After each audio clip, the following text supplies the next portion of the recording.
बहुत मजा आ रहा है। जहाँ पर दूसरों की निंदा हो रही है चल दिया वहां पर दूसरों की बुराई करने पर भार है हमारे ऊपर। 4 साल पढ़ लो आराम से, बाद में जो करना हो वो करो, लेकिन पढ़ाई करो तो दिल से करो।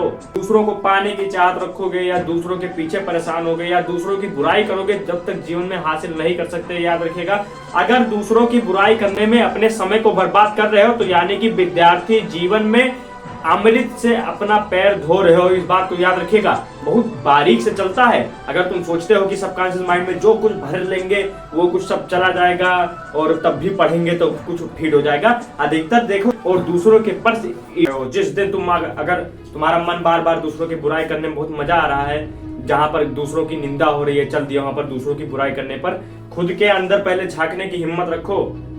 तुम दूसरों की बुराई कर रहे हो, बुराई करने से क्या मिलेगा यार? अपने जीवन को बर्बाद मत कीजिएगा। ये स्टूडेंट लाइफ मिला है कुछ, इसको प्रूव कर लो। ये 4 साल को हम समझते हैं कि भार है हमारे ऊपर।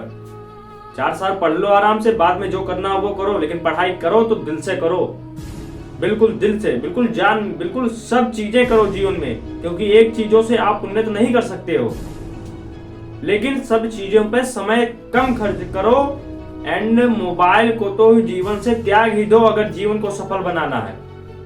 कुछ चीजें आपको बहुत बुरे लगेंगी, जैसे अभी मान लीजिए जहां पर बड़ों की बात हो रही है, राजनीतिक बात हो रही है, तो अपनी राजनीति बता रहे हो कि नहीं इसको इस तरीके से करना चाहिए, इसको या तो तुम सक्सेस हो जाओ, पहले आईएएस बन जाओ या डीएम लेवल के बन जाओ, तब तुम दूसरे व्यक्ति को सलाह दो कि इस तरीके से होना चाहिए। और जब तक अगर तुम दूसरों को पाने की चाहत रखोगे या दूसरों के पीछे परेशान होगे या दूसरों की बुराई करोगे, जब तक जीवन में हासिल नहीं कर सकते। याद रखिएगा, अगर दूसरों की बुराई करने में अपने समय को बर्बाद कर रहे हो तो यानी कि विद्यार्थी जीवन में अमृत से अपना पैर धो रहे हो। इस बात को याद रखिएगा, क्योंकि बुराई करते करते ये धीरे सबकॉन्शियस माइंड में जैसा भरोगे वैसा आएगा। ये याद रखिएगा, ये सबकॉन्शियस माइंड ये बहुत बहुत बारीक से चलता है। अगर तुम सोचते हो कि सबकॉन्शियस माइंड में जो कुछ भर लेंगे वो कुछ सब चला जाएगा और तब भी पढ़ेंगे तो कुछ फीड हो जाएगा, अधिकतर देखोगे बच्चों को याद क्यों नहीं हो पा रहा है, क्योंकि उनके सबकॉन्शियस माइंड में ये सब बुराई चारों तरह की भरी है। अगर किसी भी व्यक्ति को बर्बाद करना है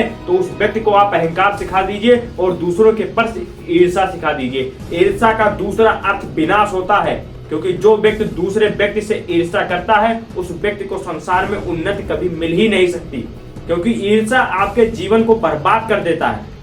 छोटे छोटे बच्चे को देखा होगा, जब वो 6 से लेकर ज्यादा मान लीजिए 10 साल तक होता है, उसका ड्रीम कितना अच्छा होता है, उसका सबकॉन्शियस माइंड कितना अच्छा होता है, उसकी एनर्जी पावर बहुत अच्छी होती है, वो अधिकतर कामों को करता है जो बड़े नहीं कर पाते हैं। लेकिन जैसे 10-12 साल का होता है उस व्यक्ति के अंदर उसके माँ बाप उसको अंदर भरने लगते हैं कि बेटा ये इस तरीके से करो, ये बहुत कपटी है, ये बहुत, तुम क्यों ये बता रहे हो? उसके अंदर खुद सीख पैदा हो जाएगी, तुम्हारे सीख की जरूरत नहीं है। और अगर तुम सीख दोगे तो वो और सीख के बाद उसके अंदर खुद वो डेवलप हो जाएगा, सबकॉन्शियस माइंड में फीडिंग जाने लगेगा कि ये बुरा है, ये भला है, ये बाद में उसको बहुत परेशानी होगी जीवन में और अकेलापन महसूस करने की सबसे बड़ा कारण यही है।